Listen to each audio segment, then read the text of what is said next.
Toutes nos excuses pour ce léger retard. Mesdames et messieurs, bonsoir et bienvenue dans cette édition d'Information le sommaire. Nouvelle rencontre du comité interparti ce mercredi à Conakry. La CENI s'est entretenue avec les acteurs impliqués dans le processus électoral. Il s'agissait de faire le point sur le processus. L'UFDG et l'UFR ont boudé cette rencontre. Situation sociopolitique, l'ONG Amnesty International sort de son silence. Dans un rapport rendu public ce mercredi, Amnesty annonce plus de 70 personnes tuées lors des manifestations entre 2015 et 2019. C'est au cours d'une conférence de presse. Encore une fois, bonsoir. Le comité interparti qui regroupe les acteurs du processus électoral a tenu ce mercredi sa 4e réunion à Conakry. La CENI a profité de l'occasion pour faire le point sur l'état d'avancement des préparatifs de l'organisation des élections législatives prévues le 16 février 2020. Compte rendu Mamadou Diallo et Abdoulaye Kamara. Le comité interparti regroupe partis politiques, sociétés civiles, partenaires techniques et financiers et la CENI. L'organe électoral a au cours de cette rencontre fait le point sur l'état d'avancement des préparatifs des élections législatives prévues le 16 février prochain.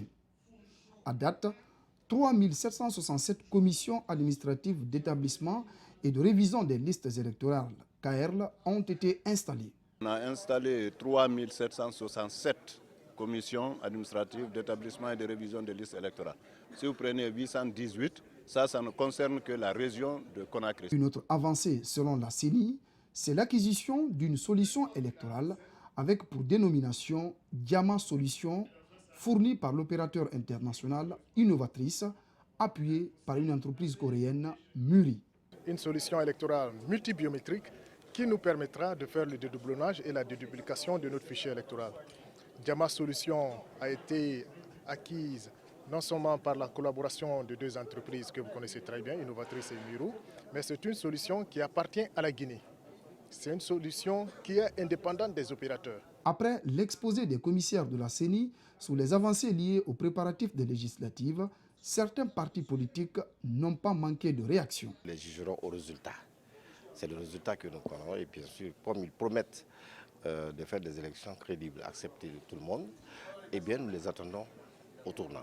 Nous avons jusqu'à présent des réserves en tant que parti politique, compte tenu de l'audit du fichier. Cette rencontre obéit à un souci de transparence pour informer, échanger et partager avec les acteurs du processus électoral les avancées de la mise en œuvre du chronogramme des législatives, concluent les commissaires de la CENI. Et puis les Guinéens de l'étranger vont bien participer aux législatives.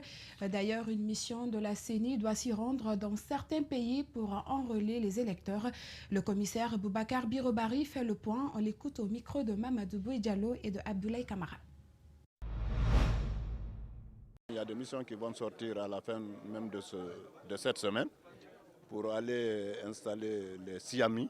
Là-bas, on a 25 pays à 150 membres qu'il faut installer, à raison de 6 membres de démembrement par pays. Il y a aussi 105 CARL. Quand on dit CARL, c'est des commissions administratives d'établissement et de révision des listes électorales qu'il faut installer pour l'Afrique. Le total pour l'extérieur, c'est 131 CARL qu'il faut également installer. Au moins 70 manifestants et passants ont été tués entre 2015 et octobre 2019. C'est un rapport de l'ONG Amnesty International sur les violences perpétrées durant les manifestations sociopolitiques. Et ce document, intitulé « Guinée, le voyant au rouge pour les droits humains à l'approche de l'élection présidentielle de 2020 », est le fruit de 4 missions de recherche et de plaidoyer en Guinée. Il a été rendu public ce mercredi à la presse. Idrissa Bari et Ali Ouba pour le compte rendu. Lors du dernier examen périodique universel des Nations Unies en 2015, des recommandations au nombre de 194 ont été soumises à la Guinée qui en avait accepté 180. Parmi les recommandations mises en œuvre par la Guinée, le rapport d'Amnesty International cite l'abolition de la peine de mort, la réunification pacifique et le recours à la force, la liberté d'expression, l'amélioration des conditions carcérales, la promotion des droits des femmes, la lutte contre l'impunité, entre autres. Si cet organisme international de défense des droits humains se félicite de quelques avancées, elle met en exergue quelques craintes. Nos craintes, c'est qu'à l'approche des élections présidentielles de 2020, il y ait cette répression des réunions pacifiques, mais aussi les journalistes ou les défenseurs des droits humains ou les militants pro-démocratie qui soient ciblés, alors que c'est important, alors qu'on arrive vers une élection, que les personnes sachent qu'elles peuvent s'exprimer librement, exprimer des opinions qui ne sont pas forcément celles des autorités, pas forcément celles du gouvernement et encore moins celles du président. Il faut qu'ils puissent exprimer ces opinions de manière libre sans avoir à craindre des représailles. Dans ce rapport intitulé « Guinée les voyants au rouge pour les droits humains à l'approche de la présidentielle de 2020 », Amnesty International note qu'au moins 110 manifestants ont été tués depuis janvier 2015 par des forces de l'ordre, plusieurs répressions contre les défenseurs des droits humains, la surpopulation carcérale dans les établissements pénitentiaires qui a occasionné la mort d'au moins 109 personnes. L'organe invite aussi les autorités guinéennes à remédier aux violations des droits humains qui se multiplient à travers des recommandations. La première chose, c'est qu'il y ait des enquêtes quand il y a des cas de violation qui sont enregistrés, notamment quand il y a des décès dans les manifestations. Il faut qu'il y ait des enquêtes impartiales, indépendantes et immédiates afin d'établir les responsabilités et que les responsables présumés, qu'ils soient du côté des manifestants ou qu'ils soient du côté des forces de sécurité, soient présentés devant les tribunaux dans le cadre d'un procès équitable. En 2020, la Guinée doit présenter son examen périodique universel lors de la 35e session du groupe de travail aux Nations Unies.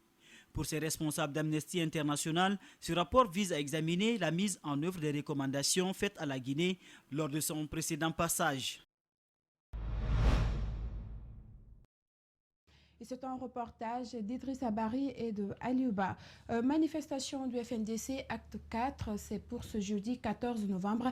Le FNDC compte respecter son calendrier. Un changement a été apporté par les autorités par rapport à l'itinéraire initial et les manifestants marcheront sur l'itinéraire habituel, c'est-à-dire de la tannerie à l'esplanade du stade du 28 septembre en passant par Bessia, et le front compte mobiliser plus de monde. Rosaline Gauthier-Monemou et Alcénie Camara.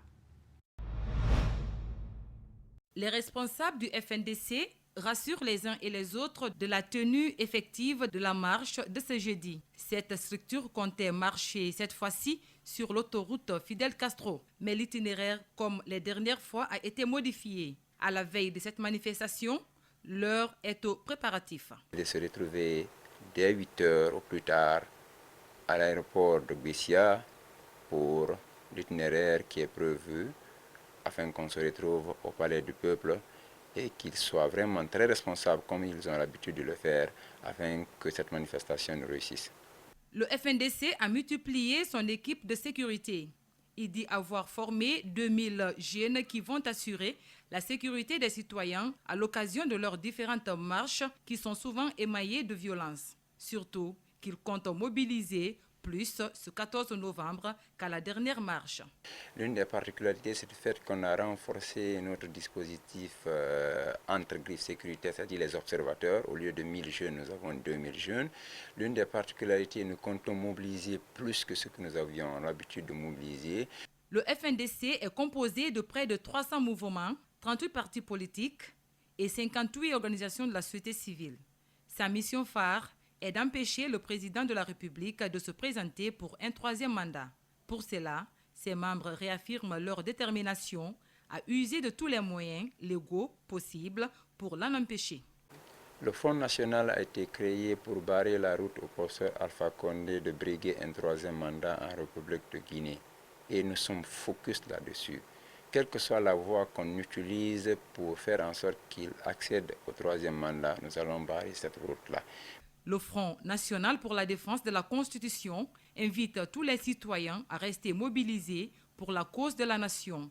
Il leur demande par la même occasion de répondre massivement ce jeudi à son appel à manifester. Le président de l'UFR est rentré cet après-midi de la Côte d'Ivoire. Sidya Touré n'a pas été accueilli en grande pompe. Il était seulement accompagné de quelques députés membres du bureau politique de son parti. Un retour sobre en vue des prochaines manifestations du FNDC. Et Sidya, au micro des journalistes, s'est exprimé sur l'actualité sociopolitique de la Guinée. Mamadou Saluba et Yacouba Traoré. L'accueil n'est pas grand. Mais de retour de la Côte d'Ivoire, le président de l'UFR n'a pas voulu perdre du temps. De l'aéroport, il commente l'actualité du pays. Il commence par le décret du président de la République convoquant le corps électoral. Je crois que c'est une manière, encore une fois, de saboter le processus. Le président de la République veut aller vite aux élections. L'UFR va-t-elle participer? Avec un fichier électoral non consensuel, Sidya Touré ne semble pas être prêt. Nous n'avons pas encore appliqué les décisions tendant à ce que le fichier électoral soit consensuel. Je viens de Côte d'Ivoire là. Je me suis informé, vous savez, le fichier, il est en ligne. Non seulement les partis politiques l'ont, mais n'importe quel citoyen peut consulter Internet et retrouver son nom. Un fichier qu'on ne connaît pas, on ne peut pas convoquer un corps électoral là-dessus. Sidya Touré veut qu'on s'inspire de la défaite de la CENI qui n'a pas respecté la date du 28 décembre. Il n'a pas oublié de commenter les propos du procureur de la CPI demandant d'arrêter les violences. Le président de l'UFR enfonce le clou. Depuis la mise en place de ce régime, nous sommes à près de 130 morts. Vous vous rappelez, le 28 septembre 2009 ici, la CPI s'est saisie du problème pour 150 morts. Je crois qu'effectivement, il est temps de rappeler à nos compatriotes qu'on ne peut pas impunément tuer des Guinéens et s'asseoir. Des changements ont eu lieu au sein du gouvernement. Le président de la République a déjà remplacé le ministre de la Sécurité. Mais Sidya Touré est loin d'être satisfait. Je n'ai aucune acquaintance avec Kera, mais honnêtement, je crois qu'il sert de bouc émissaire. Tout le monde sait que ce n'est pas lui qui a donné des instructions pour qu'il y ait de telles violences, notamment quand nous avons été agressés lors de l'enterrement des jeunes gens. Donc oui, il est parti, quelqu'un d'autre est venu, mais celui qui donne les instructions en ce qui concerne ces questions-là, nous savons tous que c'est Alpha Condé. Sidya Touré demande plus au président de la République. Il invite ses militants à le rejoindre ce jeudi à la marche du FNDC. Le reportage est réalisé par Mamadou Saliouba et Aboubakar Din Kamara. Le président du parti Guinée Debout réagit à son tour sur l'actualité sociopolitique du pays, de la convocation du corps électoral par le président de la République et à la prochaine manifestation du FNDC en passant par l'interdiction des cortèges par le ministère de l'administration du territoire. Sia Kabari a donné son avis. Reportage Abdoulaye Sadio Diallo. En début de semaine, le président de la République a convoqué le corps électoral en prélude aux législatives prochaines. Quelques jours avant, c'est la Commission électorale nationale indépendante CENI qui a fixé la date des élections au 16 février 2020. Sia Kabari donne son avis. Nous nous posons la question, au même titre que certains partis de l'opposition guinéenne, si ces délais-là pourront être respectés d'ici le 16 février prochain. Le président de la République est dans ses pleines prérogatives en appelant les citoyens aux urnes le 16 février. Dans un communiqué du ministère de l'Administration du Territoire et de la Décentralisation adressé aux partis politiques mardi, Bourima Condé interdit les cortèges d'une localité à une autre. Sur cette question aussi, le président de Guinée Debout fait une double lecture. Si le ministre a voulu tout simplement rappeler donc les textes qui encadrent l'usage des cortèges, des sirènes, des gyrophares, etc., il est pleinement dans son rôle. Maintenant, si dans l'arrière-pensée du ministre, en évoquant une telle question, il pense à restreindre la liberté des citoyens, liberté à eux conférée par l'article 10 de notre Constitution, je pense que le ministre a tout faux. Pour l'acte 4 du FNDC annoncé ce jeudi, l'ancien ministre de la Culture affirme qu'il sera de la partie. Nous sommes membres, encore une fois, fondateurs du Front National pour la défense de la Constitution. Et nous appelons, d'ailleurs à travers votre antenne, nous en appelons à la vigilance, à l'esprit de mobilisation et surtout à l'esprit d'engagement de tous nos militants, de l'intérieur du pays comme de Conakry, afin que, comme un seul homme, que tous nos militants puissent se lever et répondre massivement à cet invite et à cet appel du Front National pour la défense de la Constitution.